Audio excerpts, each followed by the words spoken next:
check, mic check. Testing. 3, 2, 1.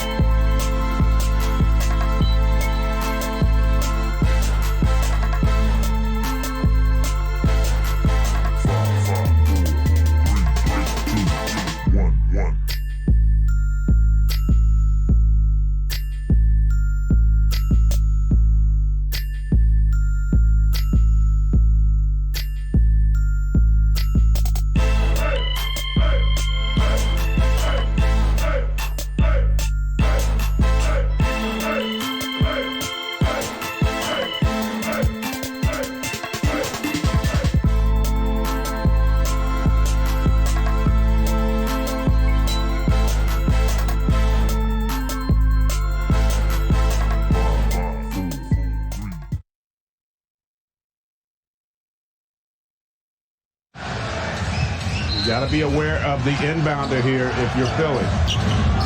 It's off to Leonard, defended by Simmons. Is this the dagger?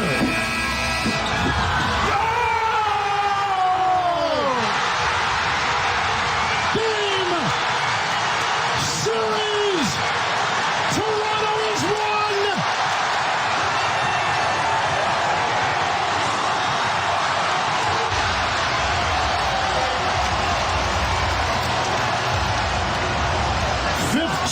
Fourth-quarter points by Kawhi Leonard. And the game winner, 41 points.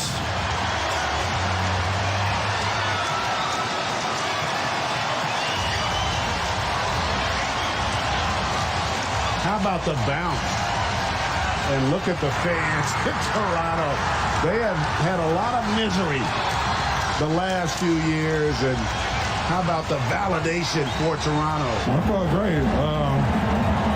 I was just telling them we're working at it every day. Just driving baseline. I said it before. I missed the last one short, so I just wanted to put it up in the air and got the shooter's bounce. And you had to work hard for it. First you got Ben Simmons on you. You're driving. Then Joel Embiid, he's really big. He came up. How did you have to time it to get it over Joel Embiid? Man, just a lot of hard work. Just went into my shot, like I said.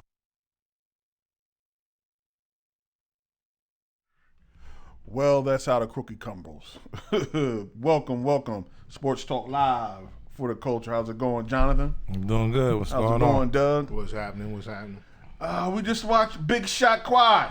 With one of those all-timers. I just shot it as hard as I could. Again. All-timers. The first walk-off buzzer beater Game 7 in NBA history. Kawhi was the first to do it, to defeat the Philadelphia 76ers 92-90 in a tough, hard-fought series that went back and forth, where you thought each team had taken control of the series at one point and the other team had bounced back. But that's just, the crazy NBA playoffs. That's how it goes. Jonathan, where do you put the Leonard shot? How do you rank it? I mean, you got him as the sixth best Leonard in North America. But. Yeah. I don't know. I mean, it's not as big as it is to me, because it's a difference of shooting down one and tied game. Yeah. It's just a difference of pulling that trigger. But if he made the free throw, it wouldn't have came to that. Most of the greats, they would have made those two free throws, on the road. Like they would have ended the game, on the road in the Game 7, making those two free throws. Him missing that free throw at home, that ain't sit well with me, But it's about redemption. You got the opportunity. You're absolutely right, and he did what he needed to do. Man. Hey man, it's if you're going to lose, you know what I'm saying, the best player on the court hitting a shot like that, a historic shot like that, you know what I mean? What can you say, man? You can't do nothing but tip your hat at that, man. And Yeah, they played good, D. I wish Ben didn't give up on the play. Maybe he kind of stopped. Embiid could have over pursued him if he cut him off.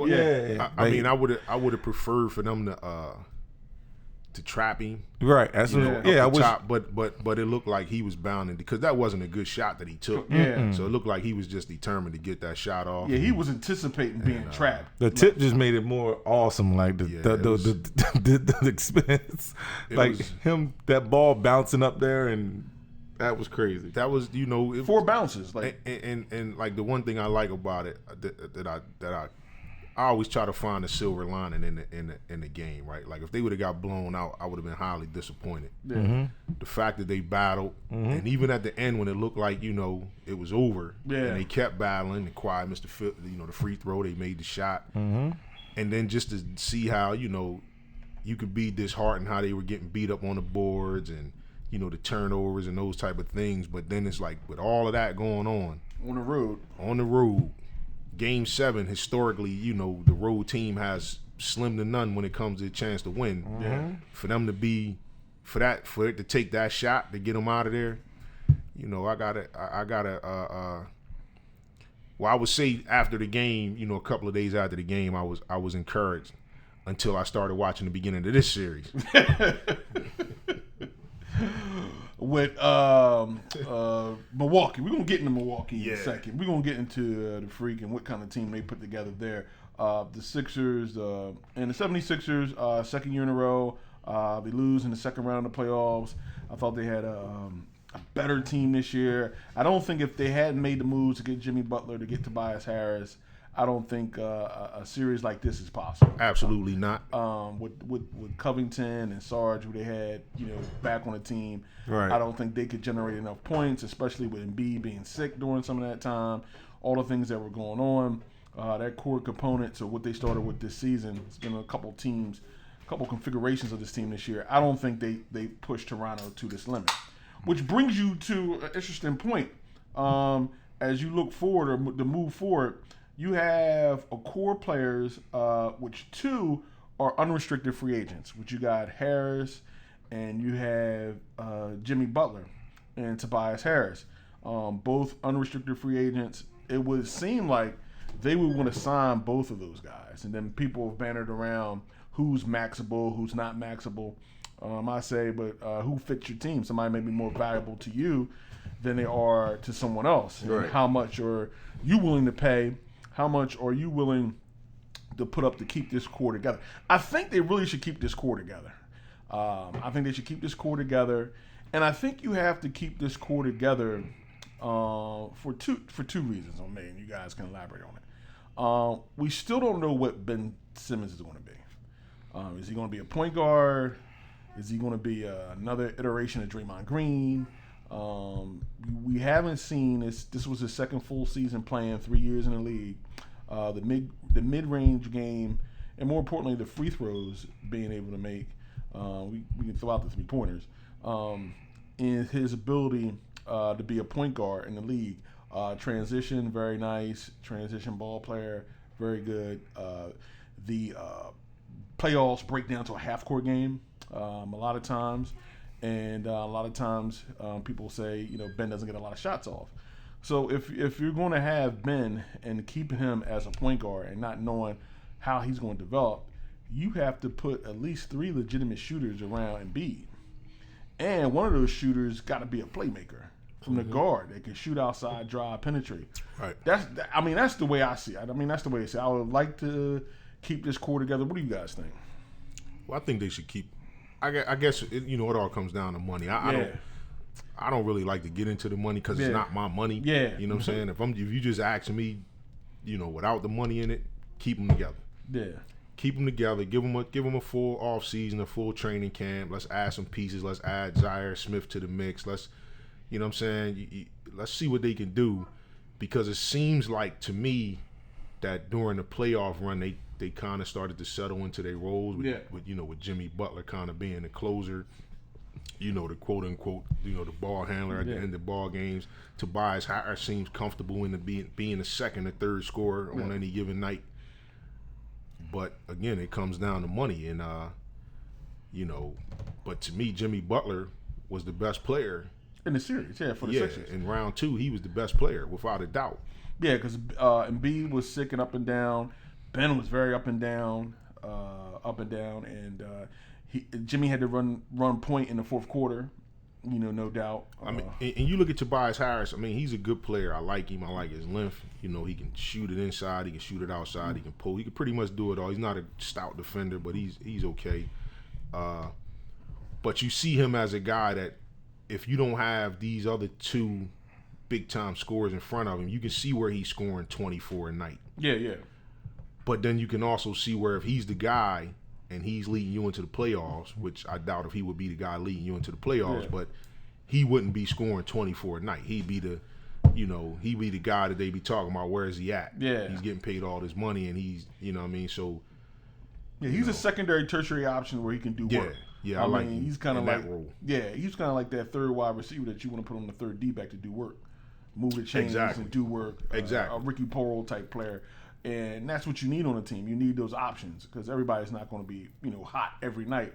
But it could be his turn to get hot and his time to move forward. And that's key. And the thing about the Sixers team, as tremendous as this run was coming down to the last shot of round 2, the team is pretty much up in air. It's still in flux. Yeah.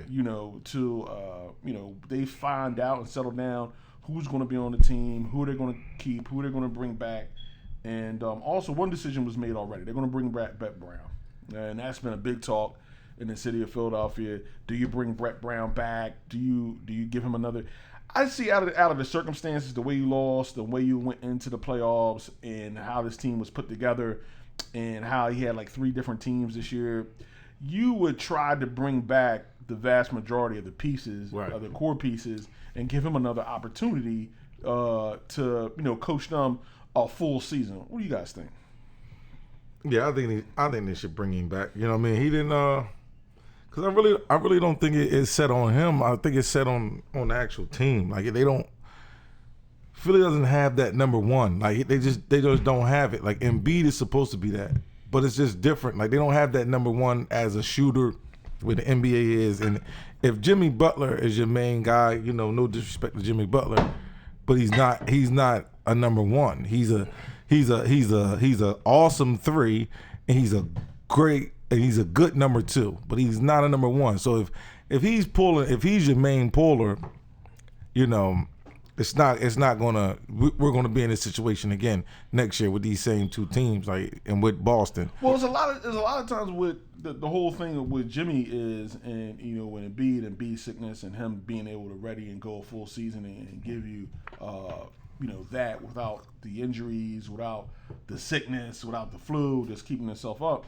And the other actual part that you look at it is that in this day and era, and I don't know if we're judging it because the best team in the NBA right now is a shooting team, the Splash Brothers, but with Ben not shooting and did not shoot for a second full season, you really don't know what type of other players and components you're going to need to put around him.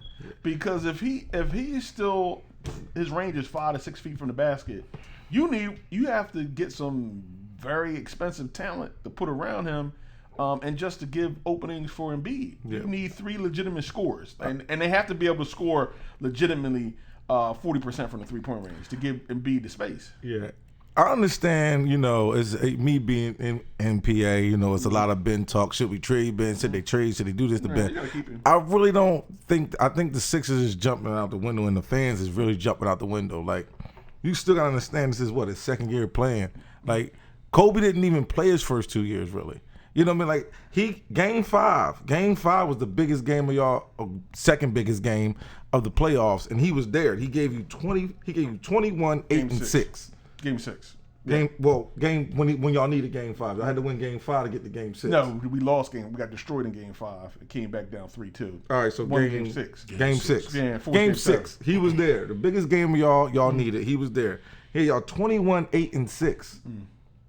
Like, you're not going to get that from a 2-year player. Like, I think y'all pushing this guy too far to make him be this all this polished player. And he's only his second year. Yeah, it's only his second year. Yeah, but you want him to play like he's 28. Well, now it's not that he plays like he's 28. No, the fans want him to play like he's 28. I don't think they want him to play like he's 28. All those baskets, he didn't make a basket within 12 feet of the rim. Yeah, I think it's just that people want to see him shoot the ball. Like, that's it. Because you're not going to But that's what he hasn't developed yet. But that's the thing. That doesn't come with that doesn't come with age. Well, it does if that's not your player. It does if it's not your game. You have to learn that part of your game. I agree, but I think here's Kawhi couldn't shoot when he came in the league. Here's my issue. Now he's making fadeaways. Here's my issue. We'll get to Giannis. Giannis came in the league without being able to shoot. Correct. Mm-hmm. His rookie year, he didn't redshirt a year. He played his rookie year. He took over 100 3-pointers, and not a good shooter. But I'm not afraid to fail because I'm going to have to fail on the court before I get better at it. He attempted the shot. He attempted the shots. I think that's what has the Philly fan base weary or leery. And I was like, man, well, it doesn't really matter, Ben. If you take the shots, make them or miss them, and then you look at the free throws. If your ability to go hard to the hole and draw contact is the number one thing for a superstar. Harden does that all regular season. Mm-hmm. They pull the whistle and free points. But he struggles from the free throw line, and then sometimes he's reluctant to go hard to the hole and draw contact because he doesn't want to go to the free throw line and miss. And he hit free throws before. So I think what's going on with the whole Ben thing, and people are looking skeptical because we've never seen anybody not shoot the ball. Like, I mean, I've been watching the NBA for a long time, and I know people come in without the ability to shoot, but they still shoot. And you're looking at the new NBA where Brook Lopez is shooting up threes. Right. He's like going, it's just so much length and height and defense in the paint now. You got to be able to shoot to pull that out. I think that's what the main thing is. I think was frustrating about Ben is the people that didn't shoot. For instance, like a guy like Rodman. Yeah. He didn't shoot, but he was a power forward, defensive small forward rebounder. You knew what he was. Yeah. He wasn't your primary ball handler. He wasn't somebody that, the defense couldn't back up off him 10 feet. Yeah. You know what I'm saying? Because they knew he wasn't going to shoot. He wasn't in the position to shoot. Yeah. He was just going to get the rebound. Yeah. Same thing with when Kawhi Leonard came to the NBA. He was a power forward in college. So he wasn't bringing the ball up the court. All of his points was like putbacks and shots in the paint. So, okay, we understand that he couldn't shoot. But when you're talking about guards, who you figure the big thing like with Anthony Davis, a big reason to his game was he was a guard that grew all the way up until like the 12th grade. Right. So he could handle the ball and he could shoot. Right. So now he's 7-footer that can shoot.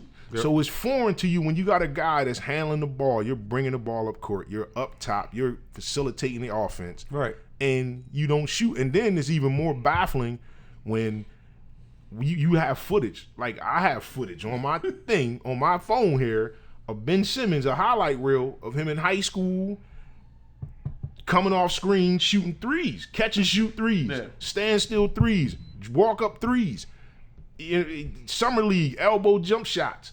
But for some reason, he just got into the real NBA games and decided, I'm not going to shoot. I'm not going to shoot. Forget the fact that I can't shoot and I'm going to miss and I'm going to shoot 20% or whatever, 25%. I'm not even going to attempt the shot. I think that's what's frustrating to the people is that you won't even attempt the shot. And then you knew you had this weakness. So it's like, okay, you had this weakness going into coming out after the end of last season. Yep. So everybody's like, okay, it's first year. The wall defense by the Celtics. Right. So it's the first year. How are we going to get by these guys? What do we need to do? Okay, I need to develop. I need to be able to at least shoot mid-range game. A 15-foot jumper, 10 to 15-foot jumper, right? Respectably. Yeah. And he didn't even come back with that. And then you see a 6'10" guy drive hard to the basket, jump in the air, and don't even look at the basket. He's looking to pass.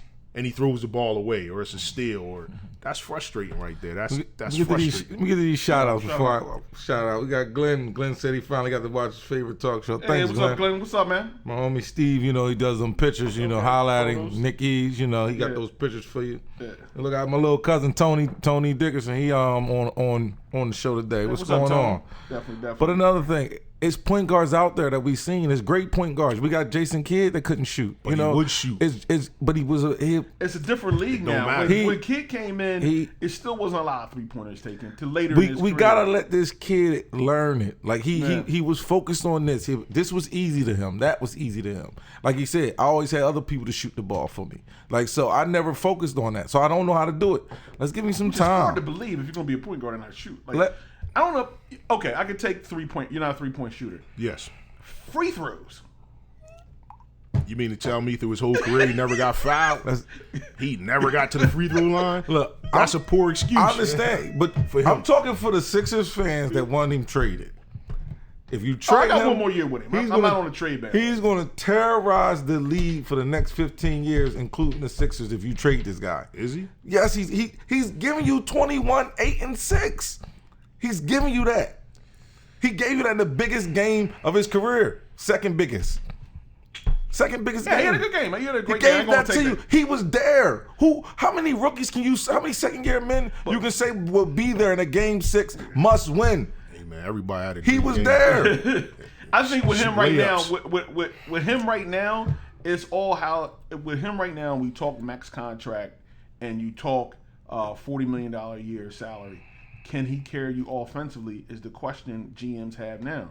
The issue is you see Leonard carried Toronto to the victory over the Sixers. He carried them. And he was the only player that showed up. Him and Jimmy were the only 2 players that showed up every game. Other players tried to show up. They just can't shoot. They're not that good. But I think when people say, okay, our point guard, Ben, who's a big piece, in Game 7 only had 5 shots or 6 shots. And I say you can't blame him because his range is limited now. No. But when you come back to the playoffs and the big-time games, you got to be able to do more than 5 or 6 shots. Especially if you're the ball handler. If you're going to be, and it depends on what your team is built. That's why I said this team couldn't have gone as far with the squad they had before they made the trade for Butler, because they had nobody else who could close. Nobody could get their own offense. Yeah, nobody could get their own offense. Shout out to some other nobody. Yeah, we got Antoinette just tuned in. Hey, Lonnie P, the Colonel. What's going on? Definitely. But we're good. I think the whole thing about it is it's going to be interesting to see what moves the Sixers make, because it's going to come down to I believe they want to bring Jimmy Butler back, but does Jimmy Butler want to come back? I believe Harris would want to come back. There's a report that the Nets are trying to get Butler, and trying to bring him on their squad. Yeah. I totally agree. The Sixers need a penetrator. If the Sixers can get like C.J. McCullough, if they can get him, well, see, that's the if they can get part. a penetrator guard that can shoot, Threes. move. I'm on board of moving Ben to the 3. I'm on board to making him just a slasher off the ball. Like I'm on board with that. But I'm not on board with trading him. But you're not going to trade him. He does a lot I'm of on different board. things. If you get a point guard that can dominate, that can dribble that ball, and like a Kyrie, like a C.J. McCollum, I'm okay with him slashing to the rack, getting them easy buckets. The kid from Charlotte. Yeah, I'm all right with that. But I'm not all right with people talking about let's trade him, let's trade him. About it, like my man Jeff Simmons, he just chimed in here. But if you trade Ben Simmons, what's going on, Jeff? What they gonna give you for him? Yeah. Everybody know he can't shoot. Man, they see his deficiencies. Listen, you know what I'm saying? They see his deficiencies, and it's like, I mean, somebody you can teach him how to shoot. You can't teach that IQ. You can teach somebody how to shoot. Well, I mean, waiting. This is the thing. He's been. Look, you comparing him to Kawhi. Kawhi is what 10 years in. No. We're not. And coached by one of the greatest coaches that ever We're played. not comparing him to Kawhi. We're comparing him to anybody that's played basketball. You can't do that. Just shoot the ball. He has how many threes did Giannis take his first year? None. Giannis. Oh, Giannis, you took 100. Over 100. Ben Simmons took 1 in 2 years. Hey man, look. And that was probably the clock running down the end of the second quarter or something. And heave. That's my thing. It's not about the ability. It's okay. Do you have the fortitude? It seems like he's afraid to shoot. We understand that he might not be the greatest shooter. Draymond Green isn't the greatest shooter, but guess what? When he's open, guess what he does? Throw it Shoots. up. You know what I mean? So Brook Lopez. You have to shoot the. Listen, the Sixers got clowned because who's the big guy we brought in at the end of the year? Drummond. Bobic. No, Drummond though. He shot a 3. Yeah. They left him open in the corner. He shot a 3. Now it was an air ball, but he shot it. Yeah. Guess who wouldn't have shot it? Guess who wouldn't have shot it? You figure this guy been a ball handler ever since he been in America, right? He been a big time recruit, had the ball in his hands in high school and college. He had a year where he didn't even play. He was just in the gym. What was he doing? If you can't, Victor Oladipo tore his quad, right? And as soon as he could walk, guess what he was doing? Shooting. Gordon Hayward broke his ankle. And as soon as he could get on his feet, guess what he was doing? So you telling me that Ben Simmons, when he had his broken foot and he sat out for that year, when his foot was healthy, he wasn't just shooting standstill jump shots? Look, it's baffling to anybody who follows in the world. Ball. Yeah, like it's not. I understand where you're coming from, but let's let's give him some time. I don't want to trade him though. I'm assuming. I understand what you feel, Philly. You know, you know, 3 jump shots away of getting there, and so he's being forced by what y'all see in front of y'all. You know, both teams. I think the Raptors is not that much better than y'all, and we know. Well, the Raptors should neither come one back. of these 2 teams are that much better than y'all. They should come back. They match up well against Milwaukee. I don't know well, they're not gonna come back without Kawhi. Yeah. I mean, if Kawhi goes, you're looking at the Celtics and Milwaukee. You're looking back. Basically, it's the 1980s. Again. But the team, what I'm saying is, they're not that much better than y'all. Yeah. So if Ben gets the jump shot, now I feel like we almost can beat him. You know, so I understand y'all forcing him because of that, but. It's the reason some rookies didn't even play back in the day.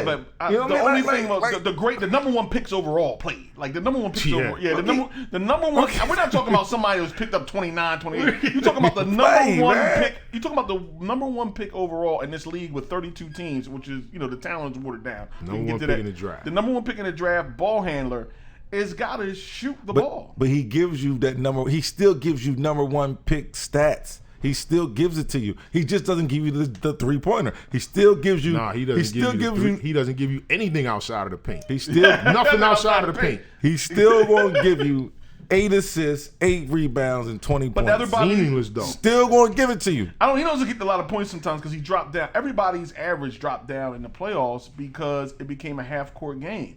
And Embiid's points dropped down by 10. All that's because the half-court offense really couldn't function to its best against top teams in a defensive effort. And these 2 teams are very good defensive teams, Toronto. Because you don't have to stick Ben. And you can be able to clog up and almost play a 2-3 matchup zone. Like, how you got to stick a man that's scoring 22 points? You got to stick him somewhat. I mean, not every that's why he's scoring 20 points, because they back up off him. And if he's not in transition, he's not giving you anything. And the one thing, if he's not in transition, he's not giving you anything. That's why he needs to go to the wing. Here's another interesting point.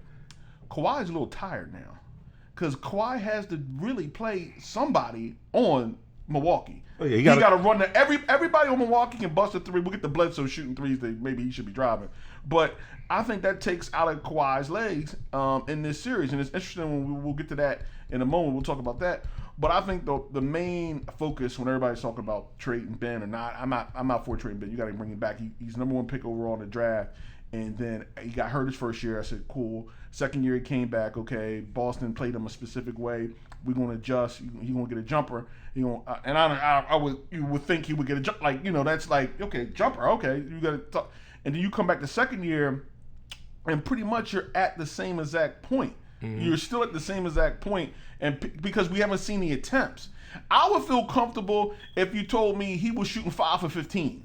From outside the paint. I said, okay, I feel better now. When he starts shooting, he want to be at 45%. He don't want to be at 15. You can't do that. I want to be at 45 from the jump. You can't practice something and never put it on the game. It took LeBron 4 or 5 years.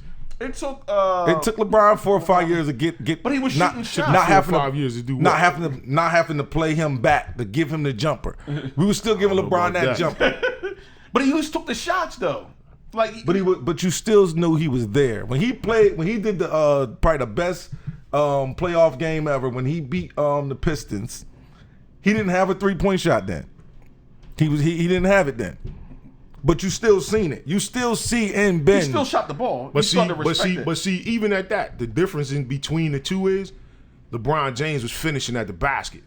Ben, he don't finish. He finishes somewhere if he putting up 22 points a night. How much did he average for the series? He wasn't putting up 22 a night. He might have averaged 9 points for that whole series. Biggest game of Philly life he gave you. He might have averaged 22 in the win. The biggest game was game 3 when we was up 2-1 back home in Philly. But when you were, and he did nothing. Well, you was down 3-2. That's no. We was up 2-1. We could have went up 3-1 with game 4 on our home court, and he gave us nothing. If you go up 3-1, your chance of winning the series he is gave 75%. us nothing. He gave us nothing. Absolutely nothing. He averaged like maybe 10 points a game. Like you said, the number 1 pick in the draft, you supposed to be a monster.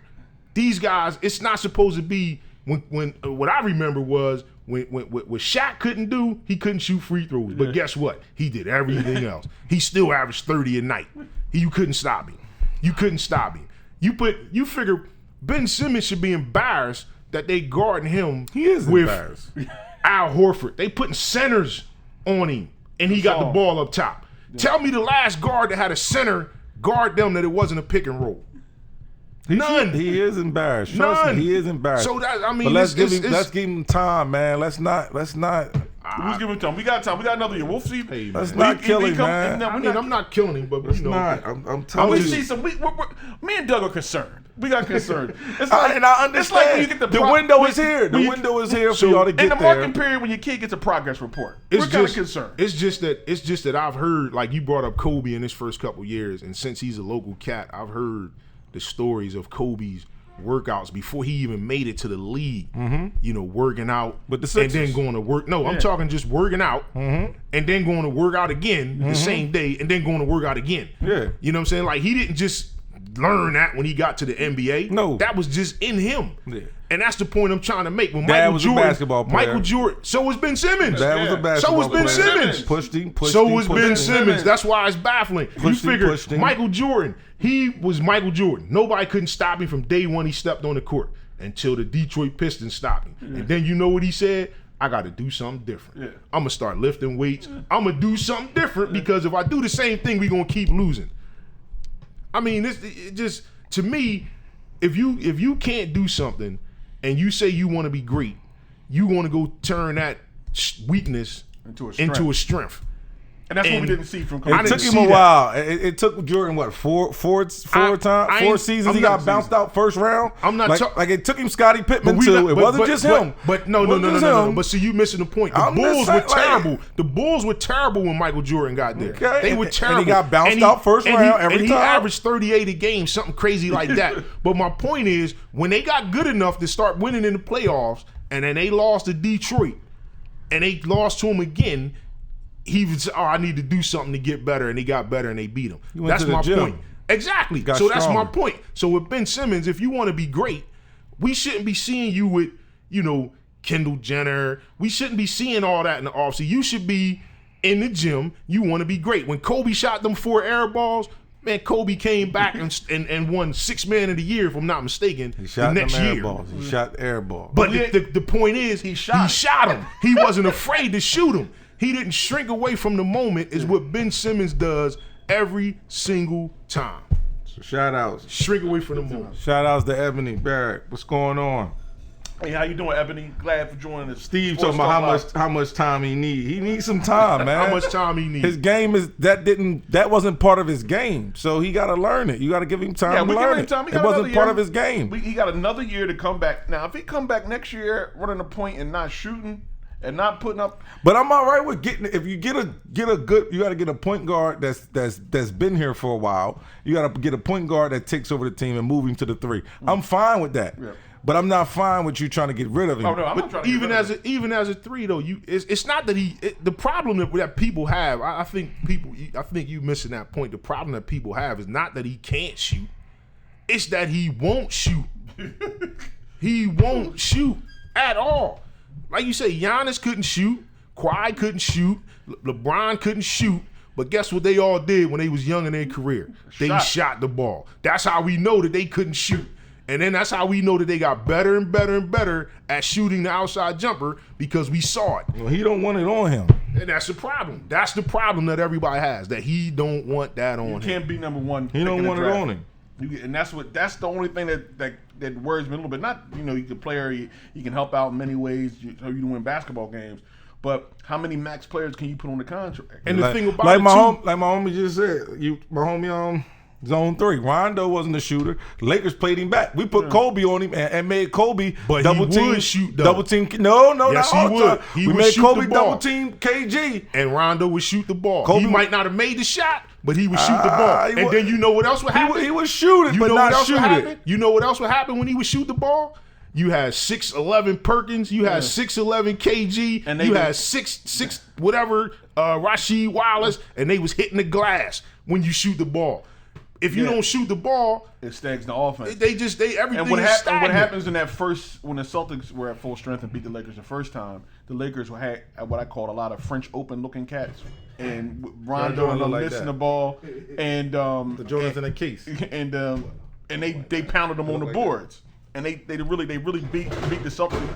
Really beat the Lakers up on the boards. That's how they won that series. Shout out to Duke chiming in. Hey Duke, sorry you missed it, man. We here. We in the building. But yeah, that's going to be the big point. That's the biggest thing in the offseason. The offseason biggest story in all of the NBA is Embiid, how his dedication. You're a celebrity. Don't confuse celebrity with stardom or being a superstar. Yeah. Mm-hmm. Don't confuse popularity or being popular, everybody know your name, with talent and great ability. Mm-hmm. So, all right, 1 strike, 2 strikes. Okay, you come back this season.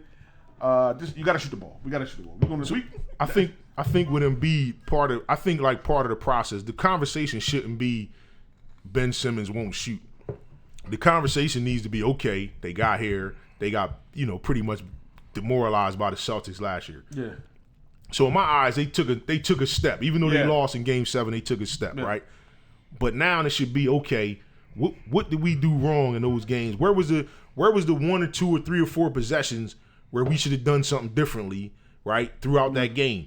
And you could say, hey, man, during this time, Joel Embiid, you didn't post up one time on the block. You know what I mean? So you should be refining the game that way, saying, okay, next year we know when these things happen.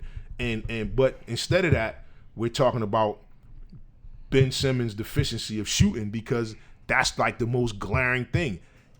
And the thing about it is, when you want to run your offense inside out, when you got a mismatch with Tobias Harris and he go to post, now you need shooters. Right. Everybody who can post, when you go 6'10", 6'8", 6'7", 7'2", and then you got JJ, who probably might not be back or to start. If you put somebody 6'4", 6'5" in the lineup, there's going to be post opportunities each night where you can run your offense inside out, which Harris could post, Ben could post, your center could post, Jimmy could back somebody down, and Ben can post. And Ben can post, and that can open things up. And you need shooters around it, so everybody has to be legit in being able to shoot that rock, and that's going to open everything up for the big man inside. You're going to need your shooters. Yeah, and that's going to be the thing. I think one thing, like you said, if you noticed during that series when they had Jimmy Butler mic'd up, I think he was kind of like putting the battery in Embiid's back, like, yo, you the one that got to take us home. You know what I mean? And then it was like the one time he's like, get us to the fourth quarter, and I got you. I promise you. You know what I mean? And so I think in that one game when Buckets had like 30-something and Embiid was sick, and it was like he had to know, or Embiid had to tell you, man, I'm sick, or you know what I'm saying? Because he didn't defer to Joel that game. He just went. You know what I'm saying? And so I think that part about Jimmy Butler on this team I like. That's that veteran. I've been there before in difficult playoff games, in different difficult series. I know what it takes. And I think, like you say, I think part of the reason why Magic wants to work with Simmons, outside of, he wants to get him to L.A. at some point later. But, he'll be able to say, hey, yo, Joel, forget the play. Get down there on the block. I'm going to give you the ball. You know what I mean? Or how dare you put Kyle Lowry on me? Y'all get out the way. I'm going to back him down. You put Kyle Lowry on me, I'm going to destroy him. You know what I'm saying? So, and I think that was one thing, too, that LeBron had to learn. If you remember that Dallas series when they was sticking him with J.J. Barea and Jason Terry, and they was like playing off him and daring him to shoot, and where he should have been. Remember, if you remember what the criticism of LeBron was after that series was, he doesn't have a post game, right? And then he came back and made the post of strength. He started working out with Akeem Olajuwon. He came back and made the post of strength. Not a fadeaway. He ain't no moves out of the post. It's not about. It's not about no moves. He don't have no moves out of the post. See, that's not about the moves. It's about being able to dominate the offense from the post. I can facilitate the offense from the post. So now you put this little guy on me and I back him down, I'm gonna be able to shoot over top of him. I don't need a move. If this guy is 6'1" and I'm 6'8", I don't need a move. But now if you go put a power forward on me, I do need a move, but at the same time, I can facilitate the offense and I can create these mismatches. That's what he learned. Whereas when he had those mismatches in that Dallas series, he couldn't take advantage of it because all he was trying to do was get around them guys, which he wasn't quick enough to do because they were quicker. You know what I'm saying? So it bogged down their offense. And he'll tell you, he said it already, that was his worst series ever. And that was like his biggest moment because it taught him a lot. And it never happened again. So I'm not saying that he became Akeem Olajuwon in the post. What I'm saying is he was able to exploit that. Okay, you want to put this small guard on me to keep me from putting it on the floor to go around him? Okay, this is what I'm going to do. I'm going to go get in this high post, or I'm going to go here on this spot on the floor, and I can facilitate the offense or get my shot off. And that's what we want Ben Simmons to do. You don't have to become Klay Thompson. No. You don't have to be Klay Thompson. You just have to be Jason Kidd. 35%. That's it. And shoot 75% from the foul line. That's it. Jason Kidd is like number 10 all time shooting threes though. But that's because the amount he attempted and how long he played. I'm talking about. And you got to remember, the 3-point shot for a long time was like if you're down by 9 with 2. There was like 2 people on the floor allowed to take a 3, and that had to be in the last minute, all the way up to the 90s. And you kind of young, so you don't remember Jason Kidd was shooting like 20% when he first came in from 3-point range. I know he couldn't shoot, but he made himself. Slasher. But he made himself like, and I believe it started in Dallas, the second Dallas go around. Yeah, where when they won that title. And then he, I'm sorry, New Jersey. Yeah, he made himself a viable set shot. Yeah, set shooter. Right, exactly. That's what you gotta do. Not off a screen or nothing. Just you gotta look. It's clearly what he has to do. Clearly what he has to be. I believe he knows, even though he won't say it in public. Everybody talks about the interview he had where he's not mentioned shooting. I got to work on everything, whatever. I trust he doesn't have the thing to say, well. Yeah, I got really. Which is, I believe, is a sense of entitlement. Yeah, which like he really don't sense. Like I can say, look, the obvious thing. Like you don't like if I don't have a left hand. Like Sunni, you can't go left. I know I got to really work on that. Yeah. But he's like, no, I won't say I got to work on everything. I got to work on all my whole game, leadership and everything like that. So we'll see. It shouldn't be any doubt he should be shooting next year. Now it shouldn't be the 4 years in, 3 years on the court. There's no way he shouldn't have a dribble pull up. Yeah. Yeah. As much as he has the ball, and the way he can get to the basket, as soon as he puts his head down to go to the basket, jokers are retreating, right? So if he was just stop, jump, and shoot, there's no way that he shouldn't have a dribble pull-up. Yeah, no way. Let's jump into the Toronto series with the Bucks. Man. The Bucks just came out a little lethargic, and Toronto jumped on them into the game 1, where they got 30 points from Kyle Lowry, which... They didn't win that game, and I said, "Uh-oh, they in trouble." Because you probably not going to get 30 points from him again. And Siakam was pretty shut down in that series, too. Last night, Giannis went for 30, 10, and 7. 17. 30, 17. I think he had like 5 assists, and Milwaukee won by 22. We haven't given Milwaukee respect. I've always given them respect, but I didn't think they were this good. I thought they were a regular season team that tried to win in the regular season, and then once the veterans got them in the postseason, they'll show them, look, guys, this regular season really don't mean that much. You used up too much energy. But they they dispatched Detroit in 4 games. Had a hiccup in 1 game against the Celtics, and then beat them the next 4. Basically swept. So they're 10-1 in a gentleman's sweep, 5 games. Yeah. They are 10-1 in the playoffs right now. 10-1 in the playoffs. And this kid Giannis, what's the make of it? He's a consistent, and he shoots threes. And he's taking threes, whether he misses or not. Yeah. If that becomes in his arsenal, is he the next guy that's going to run the East? Let me go first. Because you're going to big him up. I'm shooting him down. Go ahead, shoot him down. I just don't understand how somebody can just grab the ball at the 3-point line and run to the basket and don't get checked. Like, how you can't guard this guy? He has 6'11". He has no moves. Stop the speed. Like Boston had their big man in the paint waiting for him. Why would you let the train get all his speed up? Like, is the NBA that bad now? You can't even touch him. You can't do anything to the offensive player. Like, it's terrible. Like just watching him play. All he does is run straight to the bucket. He comes with it. He brings it relentless. So that's all he does. Like, that's the thing that you got. That he has no moves. That's the thing that we want out of Ben. If they gonna back up off you, and you not gonna shoot, at least haul your ass to the basket and go strong. And shoot 73% from the foul line when they foul you. And that's what he does, man. It's crazy. But I do want him to win. I want him to come out. You figure I want him to win it. This is the difference between shooting and not shooting, right? This is, on the apples to oranges type of thing, but I'm just saying Ben to Giannis. The Celtics tried to play the same defense they did against Ben. We gonna put Horford on him. We gonna back him up all the way into the paint. and them jokers lost four games to 1, and they wasn't even close. Yeah, them 4 games wasn't even close. His ability to finish at the hoop past Horford was like I'm gonna come out to the top of the key, blow by Horford, and I can finish.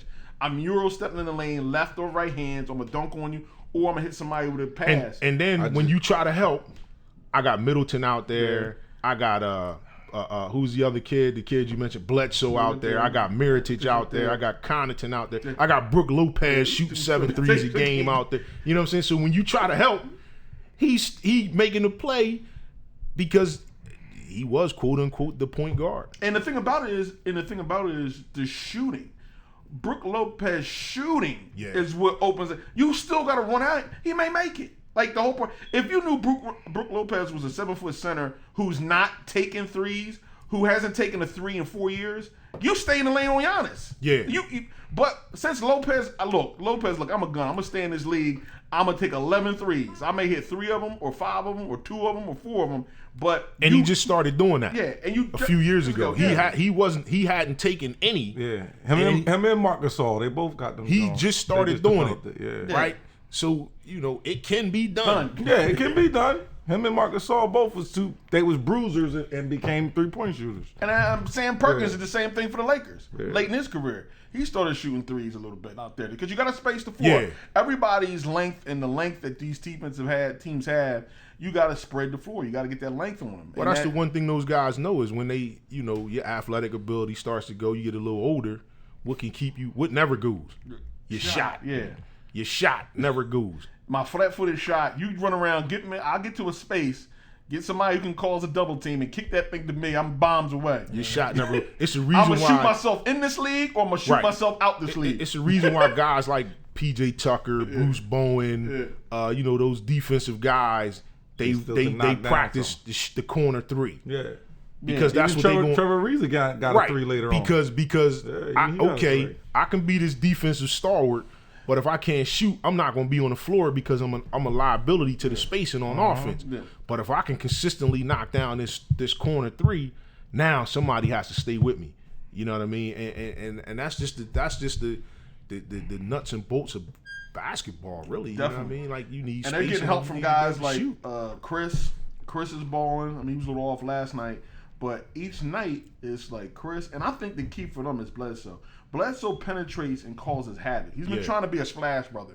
But when he goes to the hole, he's strong. He can finish at the rim. They call him Baby LeBron. That's what they call him. And he can do a lot of things to facilitate the offense. But he's been trying to shoot a lot of threes. But when he drives and penetrates, if Bledsoe plays top of his game, they could be a threat to make. And you figure they did all that without Brogdon really the first 2 series. Yeah, and Brogdon's back in threes now. So now he's back. And he's been like one of the main defenders on Kawhi. He's back. So you get Bledsoe. They put together a nice bench. You got Brogdon. You got George Hill, who's been playing good ball off the bench. The kid Connaughton off the bench. You got Mirotic. You can shoot it. Oh man, Middleton, Lopez. Yeah, the thing if Bledsoe or Middleton is playing at their best game, they're number 2. Neither one of them is a number 2. They're both number 3s. Yeah. But if one of them just plays their best game, they're at they can be a number 2 on some nights. You know, so if they're playing their best, if you get one of them to play their best game, one of them to play their normal game, now you got the 1, 2, and 3 with your team. Yeah, and definitely. And I think they will see how it goes back in Toronto. Can the Raptors, get their footing and make some adjustments? It seems like they have to up the tempo. They seem like in half court, they're just so long, Milwaukee, and they contest and everything, and they really don't have like shooters or like Pascal's up and down. Lowry, one night from the next night, you don't know what he's going to do. And that plays right into Milwaukee's hands. They're getting rebounds. They're getting Giannis on, like, the steamrolling them. So I think they just have too much for Toronto as far as talent and depth. But we can see. Leonard's going to give him 30 points. He's balling. Definitely. I just think Lowry had his best game 1, and I don't know if he can do that again. Yeah, he was pulling trades. Larry was looking like, I ain't bring it last week, but I got it this week. I think it's a big difference, man. When you, like you said, they just went 7 games with the Sixers, and they pretty much knew, okay, this is how we gonna play the Sixers. Yeah. This is how we gonna play. Basically off of Ben. Yeah. And like you said, Kawhi was able to rest on defense a little bit, and then you figure now you come against Milwaukee, and there are no days off on that. Whoever they put in the game, there's no days off. They're going to at least shoot a 3, 25. Right. You at least going to have to swing defense 25 feet from the basket. Right. So it's like with all that spacing, now do you back to your little question about Giannis, do you close down the lane on him and let him kick it out to all these shooters, or do you I don't let him score 40 on me in the paint. Like, I mean, you seem like you would let him do and shut everybody else down, but everybody else is stepping up. That's the thing. Middleton has stepped up. Bledsoe. I wouldn't let him. And I think score. one thing about it too is, man, this guy, he's like something. I mean, he's long. Yeah. He can get offensive rebounds. Yeah. He can get the defensive rebound. Push it. You know what I'm saying? He blocks shots. Like, he's the backline defender with these guys, man. Mm-hmm. And it's nice to see, man. New blood and just guys just getting better and teams getting better. It's nice. It's nice to see that, man. And the development, like, he came in and just you can see he worked his tail off. And the thing about it, the one thing I like about him is he don't give a damn about nobody. Yeah, yeah. Wasn't in Space Jam 2. Now you can keep that. Yeah, LeBron, I'm not working out with you. I'm gonna work out with the Mamba because LeBron, you still in the league. You don't need to see what I'm working on. Yeah, he's going. He told LeBron. He's going to bring it every night. Yeah. And he plays with like a ferociousness, man. Yeah. I can appreciate, man. He just win, lose, or draw. I brung it. And I didn't make any threes. I didn't make them. I was looking forward to him and Kawhi, but they've been beating the brakes off. This is right. They didn't sneak game 1. They're gonna lose. They're gonna win. They're gonna win. And I mean, they are rested. Raptors gonna win, and then they're gonna lose another one at home, and then it's probably gonna be over with. Milwaukee's rested, and Toronto was pushed. It was pushed to the limit. Pushed to the limit. He and Kawhi had to do everything. Yeah, that's the thing. Kawhi doesn't have a player with him. You know, like I agree. He doesn't have no one with him. Yeah, definitely. He needs somebody to give that ball to.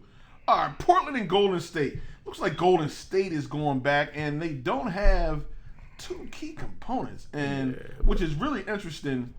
Steph Curry, Chef Steph, had made a comment that the offense just flows a little better without KD. Yeah. Because I guess they're standing and watching KD a little bit. What do you guys think? I think he it's true, but I think his statement got took out of hand. Yeah. Did Chef make it or did his brother make it? Chef made it. Okay. I think it's true, but I think the ball moves more. They're running pick and roll. They're running more plays. There's more shots on the table. More shots on the table. Draymond is more of a factor on offense. Clay knows now he got to score 21. Everybody is playing different, and it's like But like I said, like if why would I go swim out to the ocean and go get what I dropped when I can tell him to go walk on the water? Like why would I do that? When you got KD that can walk on water, why would I go swim out there, and drown? I think a lot of guys who was throwing slander towards Steph Curry kind of have to backtrack a little bit because now it looks more like, I'm just being a team player versus I can't get it done. And that's what it's always been. Yeah. But the NBA just doesn't sit with Steph Curry. Like everybody, like they don't love Steph Curry. He's more too proper for the world. So everybody doesn't really want to deal with Steph the way they love Westbrook. Yeah, I like the Chef, man. They don't like Steph, but they love Westbrook. And that's just the difference. One is gonna do a little different than the other person. But I mean, they still at the bench. I mean, their bench has been fabulous. Oh yeah. Everybody there, and it's interesting because Steph, and they said Steph when Draymond and KD had a big flare up early in the season. He was the guy that kind of held the team together. To put the team, to squash things and keep everybody on the collective vision of winning their 4th championship. And that's what you need, and that's what when we talk about. I think we had mentioned last week. The difference between being a guy that can score baskets and finish and a guy that you can sit a franchise on and being that type of player to be the extension is like, look, we're going to have to squash this. We got to just be – it's all about leadership. I'm going to take a back seat. I may not get an MVP. I may go home and say, sure, but at the time, I'm not going to bring it out in public. You know what I mean? Like, it's like now together, KD, we needed him. We got him. We won again. And that's the difference. You look at the Celtics and you look at Golden State and you look at their best player and what their best player brings to the table off the court. and that's the most important thing when you're trying to win multiple championships and set your team up. And I like Portland. I mean, Portland's giving them what they got. Dame Dollar. I like Portland too. Dame Dollar. C.J. McCollum's been balling. I mean, he's another guy. I mean, you got teams now that you can really, rest your head on. Like, look, it's a shame that the way Portland so early games came on so late. Like, everybody's really trying get to to see them. You don't really get to see them, and that's just. I wouldn't write Portland off. Yeah. But these two series, I think Portland has a chance to get to. Yeah. I mean, they had this. They let this game get away. Yeah, and that's this the game too. They let this game get away. Champions win. That's the game they Right. shouldn't win. Right. But they've been there before. Right. Moxie. No, it's not over. You think it's over, Portland, but no, it's not over. Portland let that game get away. I think they might have got a little too happy or something towards the end, thinking that it was over, and I think they let that game get away. But I think when they go to back home, they're gonna win. They have a chance to get it done. Now, that being said, Golden State has been there enough to know we can go put our foot on their neck. Yeah. Now. Yeah, let's get this thing over So with. don't be surprised. Because we need rest. Right. And see what happened when they were down 3-1, I think, to the KD that time had to come back and win those 3 in a row, and then they got into the series with LeBron and them, had a chance to go up 3-1, and they came back. They were just it's the physical beating you would take coming out. Like back in the day, the Lakers used to breeze the West, and Boston and Philly would be in a bludgeon each other, or you had to play Milwaukee. One of them had to play Milwaukee before they played the Sixers. It'd be like a bloodbath. But one thing, this what you'll see about this series here. It'll be what I'm interested to see is how these guys, Jordan Bell and these other guys, Kevin Looney, how do these guys play on the road? Like we saw them play on the road in Houston, but we know Houston really plays no defense. Yeah, you know what I'm saying. I want to see how they play on the road against. Confident Portland, defense in an atmosphere, in a hostile arena. I want to see how those guys, if their game is going to travel like it's been going. I'm pretty sure Livingston and Iguodala, those guys will show up because they've been doing it for years. Yeah. But these other guys, I want to see how they. Also, when you play Houston, people are standing as one pick, and the guys are holding the ball all the time. Right. So you're really not like it's just ISO ball. It's just ISO ball. So all right. Jonathan's ISOing, Doug's ISOing, Jonathan's ISO. So my man is over in the corner, and I'm over there with him. Like so you're gonna have movement. You're gonna have to defend, like you said.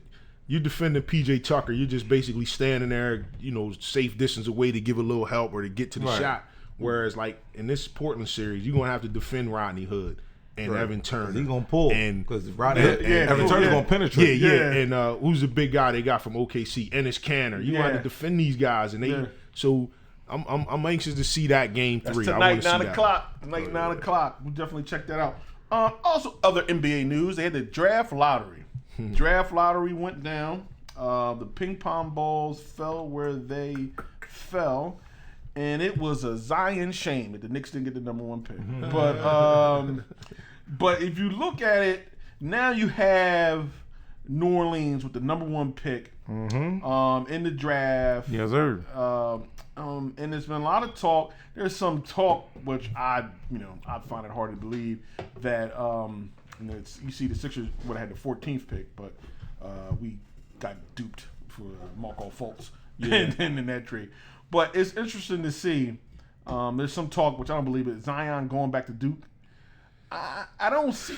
I mean, with $100 million in sneakers deals right now, and $35 million, like $135 million. I know New York is the pantheon of outside marketing and endorsements, and you would have gone up New York and you probably double those figures, whatever. But it's still a global league. It's still a television network. Technically, you could get that $100 million. Duke might be on probation after next year. But I heard his dad got on and shot that down and said that's not going to happen. He's coming out. Yeah, so he got to come back. I heard his dad said he's not. Yeah, why would you go back and play for free? Yeah. $100 million. I mean, it's just. And look, I've been to New Orleans, and New Orleans is not a bad place to be. Somebody said he could have called Popovich up too and played in the other league. Or that G League. The U.S. National Team. The National League. Because they said Gretzky did it too. They said Gretzky did it for 1 year. They said Lindros. Lindros did. Lindros. Yeah. They said Gretzky did it too though. I remember.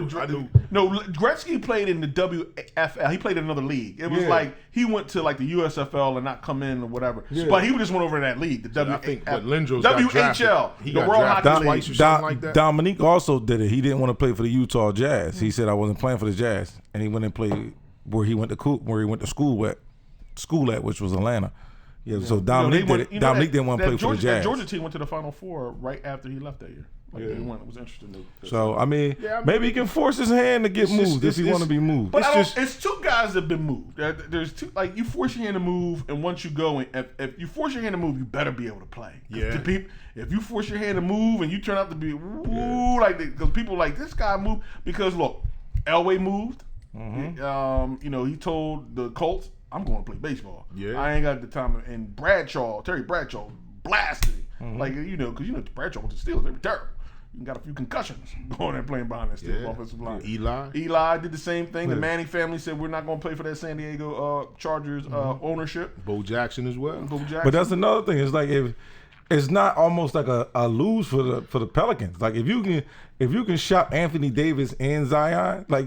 You can get a roster. Yeah. You can get 4 good players if you can shop them too. That's true. You know what I mean? Like it's not like a lose. It's saying like Zion has come in with so much hype and so much buzz. Mm-hmm. You kind of want that dude on your team and your organization. Like, well, you saw the footage of the front office when they got the number 1 pick. Did you see that? The front office went ecstatic because they knew ticket sales was the ticket office or whatever it was. They went crazy. Oh yeah. But jersey sales. Zion Williamson, man, he got to go where he go, man. You can't. You can't.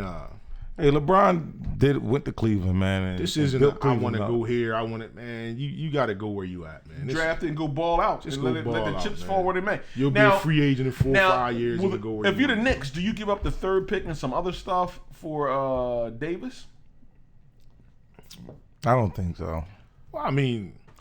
If I'm the Pelicans and I know I got Zion now, whether he could play or not in this league is still be yet to determine, but it's going to sell some tickets, right? Yeah. So if I'm the Pelicans and I know Anthony Davis is probably going to leave, I think about it. Yeah, because you can figure move for the number 3, and then you give him the number 1 next year because you figure the Knicks figure like if we can get Davis, then we can maybe get KD and Kyrie to come match up with a. If you can get if everybody can get those pieces, then it makes sense. Yeah, you can match up. You can bring Barrett with Zion, and maybe that'll keep Zion and Barrett together, and they'll want to play together.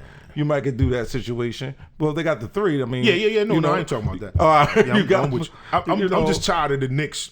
Year after year after year, we gonna get this person. We gonna get that person. Come on. I don't know if I would give up the 3 I don't know if I would give up my 3rd pick if it's not in stone that I can get Kyrie. Can we stop trying to make the Knicks good? Yeah. I mean, Brooklyn was just in the playoffs, right? Good, man. Can we?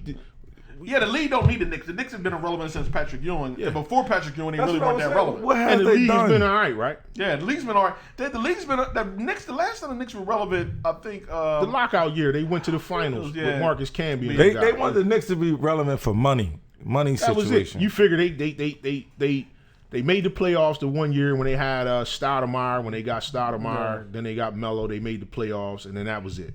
Yeah, I just seen Melo. He didn't have a hoodie on. He had a hat on, working out.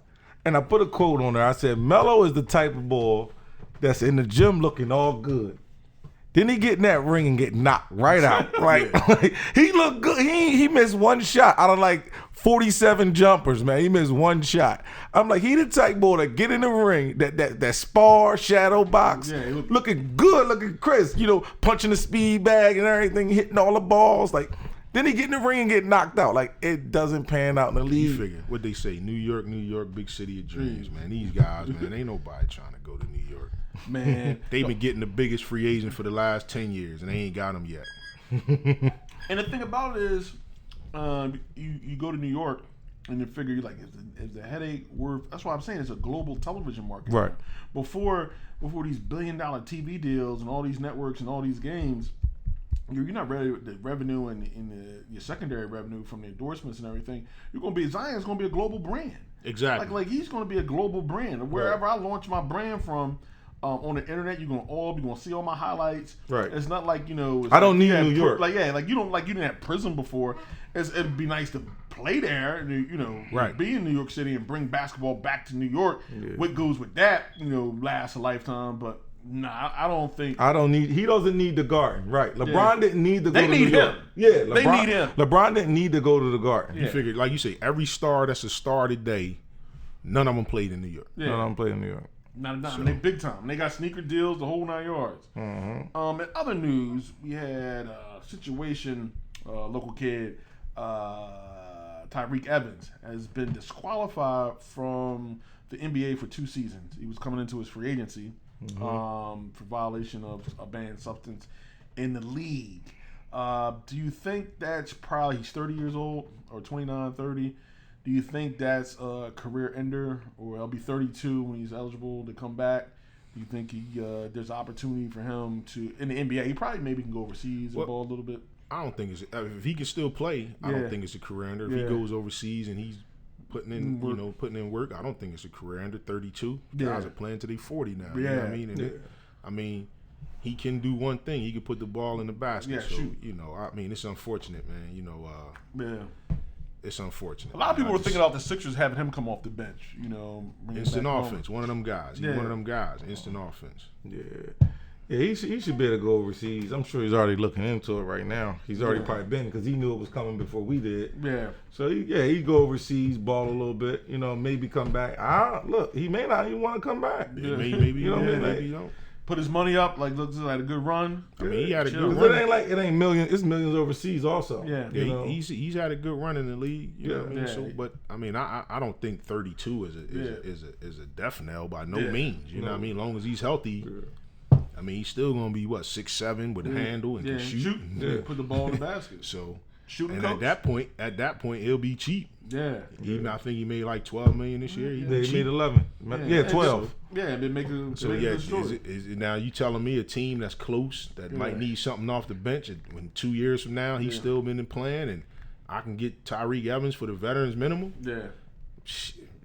What's the veteran? $3 million? Something like that. I'll bring him in. Why not? Yeah, definitely. He can play. He played in this league. Other news: Tiger didn't make the cut. He won the Masters, and this was the championship, PGA Championship. This should be more impressive than him winning the Masters, like up and down, golf and everything like that. He missed the cut by 1 stroke. So the championship he won't be participating in this weekend. Tiger will be on the sideline. I know the network is like, darn, we got 1 stroke. We really, have him in there. They wanted to try to figure out how to they reviewed the tape. I think they reviewed the tape and look for. Darn, we got this guy in here. But take a look at boxing. We got Deontay Wilder fighting Dominic, the guy's last name. Heavyweight fight tonight, Showtime. Wilder caught some flack because he says he's gonna kill the guy. If he dies, he dies. I thought it was just fluff or whatever. I mean, I wish you would fight Joshua, but and get it over with. But yeah, he spoke on that. Yeah, I mean, that's they're not gonna come to agreement. That's gonna wait. They're gonna wait. How many more years? Next 2 years. They done beat up on everybody.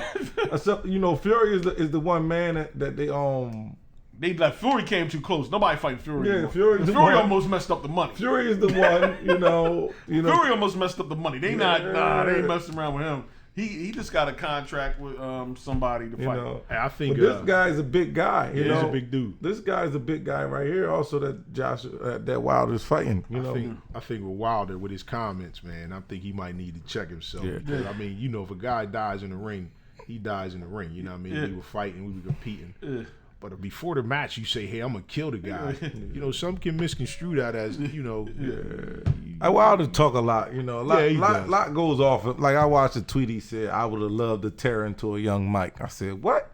What you talk about, man?" I was like, come on, man. You would have loved to tear into a young Mike. I mean, these guys, they're trying to hype themselves up. They're trying to, You would have been running like Bruno, man. Yeah. You wouldn't have tore into a young nothing. Yeah, I just can't.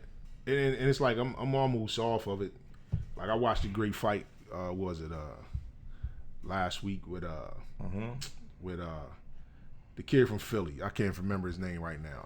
J-Rock. What his name? Yeah, the Williams boy. Yeah. He beat up on Hurt. I mean, that was that was a great fight. Yeah. You know what I mean? And a lot of these fights, these pay-per-view, big time, big hype, they never live up to that type of, the billing. You know what I mean? So hungry. They saying that this fight is supposed to be better than expected. We all think Wilder's going to win in about 3 or 4 knockout. Man, wake me up. He's a one-trick pony though. Wake me up when he's fighting Joshua, man. That's it, man. Or the rematch with Fury, that would be. Oh nice. yeah. You know what? I watched that. Because you right. I watched that. Me personally, Fury won that fight. Yeah, he got knocked down. He got up because he been through something. Yeah, he got up. But Fury won that fight, if you ask me. You know what I mean? He got up where you ain't supposed to get up from a punch like that. Yeah, Wilder hit him with the Thor hammer. Oh, man. And he got up. He worked up. He rose like Undertaker. You're like, man, that guy got up. Like, he been through something. Like, nah, this ain't going to do something. The other fight announced, Pacquiao and Keith sometime Thurman. I give Thurman the credit. He stayed away and barely survived enough fights to get next to Pacquiao because he wasn't going to fight Earl Spence.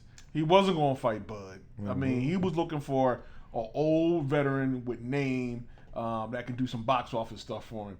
And he survived enough fights and stayed undefeated. Even took off a year and a half, like trying to wait this thing out. Try to get paid. And now they're going to fight July 20th. Pacquiao, Keith Thurman. What are your thoughts? I'm not a Thurman fan. Thurman just, he lost so many fans by once everybody realized what he was doing. Like, you kept baiting and telling Earl Spence he doesn't have a belt, he doesn't have this, he's not a champion yet, why would I fight him? Well, he has all that for the last 3 years and you still haven't fought him. But you've been hurt, the shoulder been tweaked. You always been messed up, you know what I mean? And then he does an interview and he said, I just think, we all young, like why can't we all enjoy this? We all young right now. Why we gotta go fight each other? You know what I'm saying? What are you talking about? Yeah, who is this? Like, you're a boxer, that's why you gotta fight each other. Like, you want to be the best or you don't want to be the best. July 20th, we'll see. Also, they're talking about maybe Danny Garcia from Philadelphia fighting Bud. That may be a fight on the horizon. We wait to see. And also, there was rumored Canelo, Earl Spence Jr. Yeah, I heard Canelo. I heard Earl Spence actually reached out. Yeah, Earl reached out and said, "I'm interested in the fight." Yeah, so we'll come up and that's gonna be tough. I'll be in a fight. Man, we'll see. Yeah, we'll see. I mean, you gotta make things happen. I mean, I want to see some fights. These guys. So Earl is talking about moving up. Like the other guy moved up. He fought. That just fought Earl moved up. So he's talking about moving up. I mean, you got to move up. And if the dollars are there, you got the name. And other people don't. You got to move up to try to make that loot, make it happen. And moving up, that's where the money is. That's a tough fight, Earl. Yeah, that's a tough fight. But he, he want to. That's the only fight that I'm afraid of him taking. Actually, that's it. Like, there's nobody else that I'm afraid of him getting in the ring with. Triple G, you can go ahead and get in the ring with him. That's the only fight that that's gonna be nice if that could be made. That could be made. Tomorrow, we're going to be out at the Chester Panthers banquet, awards banquet for Chester Panthers. They're going to be celebrating the conclusion of their 2018 season. They made it run all the way to Florida. We're going to be there at Sports Talk Live for the culture, talk to the coaches, interview, give a little shine on the event, something positive coming out the city. Sports Talk for the culture. We'll definitely be there tomorrow, Sunday, 3 to 7. We'll definitely try to stream live and definitely record it, and we'll play it on the channel on Facebook. Definitely, that's what we do. We support. We'll be at soon. We'll be at the Wing Kitchen one of these days coming up. We'll get some wings from the Wing Kitchen. That's gonna be on time. Yeah. I like wings, wings and things. Definitely, that's definitely where it's at. Moving forward, that'll be a good time. We can get with Duke and get with the chef. Anytime they call you chef, things are going down. It's gonna be good. Yeah. But yo, fellas, thanks. Another good episode, another good session. Yeah. We'll be back next week, and we'll see what's going on with these NBA playoffs. See about this Wilder fight. Talk a little bit. NFL's on the horizon. Some things going on. We need to bring up. It's getting close. It's May.